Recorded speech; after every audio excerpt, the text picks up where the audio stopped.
하나님 말씀 보시겠습니다. 하나님의 말씀은 예레미야 34장 말씀인데 8절에서 11절까지 보시겠습니다. 시드기야 왕이 예루살렘에 있는 모든 백성과 한 가지로 하나님 앞에 계약을 맺고 자유를 선포한 후에 여호와께로부터 말씀이 예레미야에게 임하니라. 그 계약은 사람마다 각기 히브리 남녀 노비를 놓아 자유롭게 하고 그의 동족 유다인을 종으로 삼지 못하게 한 것이라. 이 계약에 가담한 고관들과 모든 백성이 각기 노비를 자유롭게 하고 다시는 종을 삼지 말라 함을 듣고 순복하여 놓았더니 후에 그들의 뜻이 변하여 자유를 주었던 노비를 끌어다가 복종시켜 다시 노비로 삼았더라. 아멘.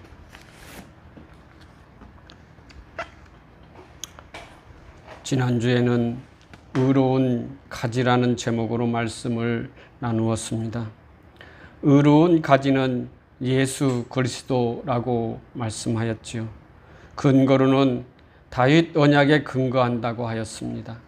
사무엘하 7장 16절에 영원히 보존되는 나라의 왕이 다윗의 후손으로 오신다는 것입니다. 이사야서 11장 1절에 이새의 줄기에서 한 싹이 나며 그 뿌리에서 한 가지가 나서 결실할 것이다. 구약의 예언의 말씀이 다윗의 후손으로 메시아가 오시는 것이라는 의미를 담고 있는 것이지요. 즉 예수 그리스도가 다윗의 후손으로 불리워진 것도 이 때문인 것이지요. 그래서 족보의 마태복음 1장 1절 아브라함과 다윗의 자손 예수 그리스도의 계보라 다윗의 자손이라고 기록되어 있는 것입니다. 이와 같이 예수 그리스도가 다윗의 후손으로 왕으로 제사장으로 선지자로 2022년 전에 오셨다는 것입니다. 예언에 성취된 것이지요. 그러면 의로운 가지 예수 그리스도가 오시면 어떠한 일이 일어난다고 하였습니까? 첫째로 만왕의 왕, 영원한 왕으로 오셔서 다스리는 역사가 일어난다고 하였습니다. 두 번째는 제사장직이 회복이 된다는 것입니다. 세 번째는 공의와 정의를 실현하신다는 것이었습니다. 이와 같이 만왕의 왕이신 예수님이 다스리는 나라가 천국이요 하나님의 나라입니다. 우리는 그의 백성입니다. 백성은 그 나라의 법을 지켜야 하는 것이지요. 그 법이 무엇입니까? 공의와 정의입니다. 주님은 공의와 정의로 백성을 대하고 있습니다. 그러므로 저와 여러분도 공의와 정의를 행해야 한다고 하였습니다. 이것이 없으면 교회가 아니요 성도가 아니요 하나님의 백성이 아닌 것이지요. 인간은 이것을 실행할 수 없으므로 예수와 접붙여져야 한다고 하였습니다. 그래야 예수의 성품을 받고 생명이 소생하여 예수님의 능력을 받아야 예수님의 말씀을 순종할 수 있다라고 말씀을 나누었습니다. 오늘은 하나님과 언약 그리고 자유라는 제목으로 말씀을 나누겠습니다. 본문의 내용을 요약해 보면은 우리 34장에서 44장까지 예루살렘 함락을 전후로 예레미야의 사역에 대해서 말씀하고 있습니다. 그리고 오늘 본문 34장은 예레미야 함락 직전의 사역을 기록하고 있는 내용이지요. 그 중에서 1절에서 7절까지는 시드기야의 최후의 운명에 대하여 말씀하고 있습니다. 그리고 8절에서 22절은 노예 해방 언약을 파기한 유다인들을 향해서 심판의 경고를 하고 있는 내용이지요. 더 구체적으로 들어가면 1절에서 7절까지의 말씀에서 예레미야는 예루살렘이 결코 멸망하지 않을 것이라는 이 거짓 선지자들의 말과 동맹국 애굽에 대한 기대 등으로 하나님의 심판 경고와 바벨론에 복종해야 하는 권고를 무시하고 바벨론의 항전을 고집하는 시드기야를 향해서 예루살렘이 바벨론에 의해 함락되고 시드기야 자신은 바벨론 포로로 끌려가서 거기서 최후를 맞이하게 된다는 것을 예언하는 말씀입니다. 이러한 예언이 주어질 때는 예루살렘이 바벨론 군대에 포위된 때로 포위 초기 BC 588년경으로 추정하고 있습니다. 이는 본문 6절에서 7절에 이때에 이미 유다의 대부분의 성읍이 함락되고 예루살렘 위에 라기스와 아세가 성읍만이 함락되지 않은 것으로 말씀하고 있죠. 이는 예루살렘과 이 두 곳도 결국은 함락이 임박하였음을 보여주고 있는 말씀입니다. 그리고 8절에서 11절 말씀은 시드기야 왕과 방백들과 백성들이 언약을 맺고 동족 노예들을 해방시켰다가 언약을 파기하고 다시 이들을 끌어와서 노예로 삼는 사실을 기록하고 있는 내용이지요. 그리고 12절 16절은 노예 해방 언약을 파기한 유다 백성들을 향해서 하나님께서 책망하는 내용입니다. 그리고 17절에서 22절은 노예 해방 언약을 파기한 유다 백성들을 향해서 심판의 경고를 하는데 유다가 이방 민족의 침입을 받아서 성들이 황폐화되며 왕과 방백과 백성들이 도륙당하게 될 것을 예언하는 사실을 기록하고 있는 것입니다. 구약 율법은 이스라엘 백성들 가운데 부득이하게 동족의 노예가 되었을 경우 6년 동안 노예로 삼고 그리고 7년째에는 해방시켜 주도록 규정되어 있습니다. 신명기 15장 12절에서 15절을 한번 보시겠습니다. 내 동족 히브리 남자나 히브리 여자가 내게 팔렸다 하자. 만일 6해 동안 너를 섬겼거든 7째 해에 너는 그를 놓아 자유롭게 할 것이요. 그를 놓아 자유하게 할 때에는 빈손으로 가게 하지 말고 내 양 무리 중에서와 타작마당에서와 포도주 틀에서 그에게 후히 줄지니 곧 내 하나님 여호와께서 내게 복을 주신 대로 그에게 줄지니라. 너는 애굽 땅에서 종되었던 것과 내 하나님 여호와께서 너를 속량하였음을 기억하라. 그것으로 말미암아 내가 오늘 이같이 내게 명령하노라. 그러나 유다인들은 이 규정을 무시하고 7년이 지난 동족 노예도 해방시켜주지 않고 계속하여 노예로 삼았던 것입니다.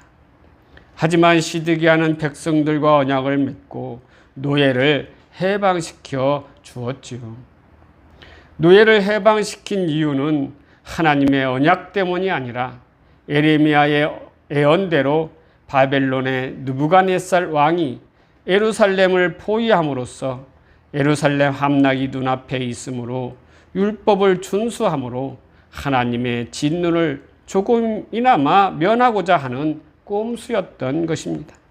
그 꼼수를 알 수 있는 내용이 11절 말씀에 나오고 있지요. 후에 그들의 뜻이 변하여 자유를 주었던 노비를 끌어다가 복종시켜 다시 노비로 삼았더라 라는 말씀입니다. 바벨론이 일시적으로 예루살렘 포위를 풀자 노예들을 다시 잡아들여 다시 노예로 삼았다는 것입니다. 그러기에 눈앞에 어려움만 면하고자 하는 인간의 본성을 여지없이 드러나게 되었던 것입니다. 하나님의 명령을 진정으로 받아들여야 하는데 눈앞의 이익 앞에서는 서슴없이 하나님도 배반하는 것이 인간의 죄성이요 본성인 것이지. 하나님은 이스라엘 백성들과 언약을 맺을 때 그 언약을 성실히 지킬 것을 하나님의 이름으로 맹세하고 짐승을 둘로 쪼갠 후 그 쪼개진 짐승 사이로 언약의 당사자가 지나가므로 언약 준수에 대한 성실성을 보증하고 있었던 것입니다. 하나님의 언약에 대해 좀 더 살펴보면 다음과 같습니다. 하나님의 언약은 최초로 아브라함과 맺은 언약을 말하고 있지요. 언약은 히브리어로 베리트라고 합니다. 그 뜻은 삶과 죽음의 약정이라고 말할 수가 있지요. 그러니까 짐승이 죽어 둘로 쪼개지듯이 언약을 지키지 않는다면 그렇게 된다는 약정인 것입니다. 다시 말하면 하나님과 최초의 쪼개짐 사이로 햇불이 지나는 언약은 하나님과 아브라함 사이에 언약이 공식적으로 수립되는 의식의 한 일면을 볼 수가 있습니다. 그리고 동물을 쪼개지고 그 쪼개진 사이로 연기나는 화로가 보이며 타는 햇불을 상징되는 하나님이 지나감으로 하나님과 아브라함 사이에 언약이 세워지게 됩니다. 이 언약의 당사자들은 삶과 죽음의 서약을 하게 된 것이지요. 만일 언약이 이행되지 않을 경우에는 어떻게 됩니까? 동물이 쪼개진 것과 같은 쪼개짐을 당하게 된다는 것입니다. 실제 역사적으로 이스라엘은 하나님과의 언약을 파기하고 멸망으로 쪼개짐을 당했습니다. 다시 말해 하나님은 이스라엘을 마지막으로 남유다의 심판을 단행합니다. 이는 구약사의 마지막 최종 심판이며 구약의 언약의 심판을 실행한 쪼개짐의 언약의 완료라고 할 수가 있는 것이죠. 그러므로 이스라엘은 북이스라엘이 BC 722년에 망하고 남유다 왕국이 BC 586년 예루살렘이 함락되어 완전히 초토화되어 멸망이 되고 전쟁 중에 살아남은 유다인들은 바벨론으로 포로로 잡혀가게 되었던 것입니다. 이것을 본문 말씀 19절에서 21절 말씀에 나오고 있죠. 한번 보시겠습니다. 곧 송아지 두 주각 사이로 지난 유다 고관들과 예루살렘 고관들과 내시들과 제사장들과 이 땅 모든 백성을 내가 그들의 원수의 손과 그들의 생명을 찾는 자의 손에 넘기리니 그들의 시체가 공중의 새와 땅의 짐승의 먹이가 될 것이며 또 내가 유다의 시드기야 왕과 그의 고관들을 그의 원수의 손과 그의 생명을 찾는 자의 손과 너희에게서 떠나간 바벨론 왕의 군대의 손에 넘기리라. 이 말씀에서 송아지 두 주각 사이로 지나간 것은 하나님과 언약을 체결한 이스라엘이 그 언약을 파기함으로 결국에는 원수의 손에 멸망하게 된다는 내용입니다. 그런데 왜 이스라엘은 하나님과 언약을 파기하였습니까? 그것은 자신의 이익을 위해서, 자신의 안위를 위해서 언약을 파기하였던 것입니다. 그 언약을 파기와 더불어 하나님이 제일 싫어하는 우상을 섬겼기 때문입니다. 본문에서는 예레미야 34장 9절 11절에서 이렇게 말씀하고 있습니다. 그 계약은 사람마다 각기 히브리 남녀노비를 놓아 자유롭게 하고 그 동족 유다인을 종으로 삼지 못하게 한 것이라. 이 계약에 가담한 고관들과 모든 백성들이 각기 노비를 자유롭게 하고 다시는 종을 삼지 말라 함을 듣고 순복하여 놓았더니 후에 그들의 뜻이 변하여 자유를 주었던 노비를 끌어다가 복종시켜 다시 노비로 삼았더라. 앞에서 말씀하였던 것처럼 이스라엘 율법은 어떠한 이유로 노비가 되면 6년간 노비가 되고 7년째는 주인이 노비를 일한 대가를 지불하고 풀어줘야 합니다.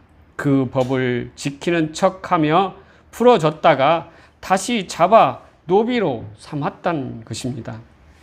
이는 하나님의 법을 어기고 언약을 파기하는 행위가 되었던 것이지요.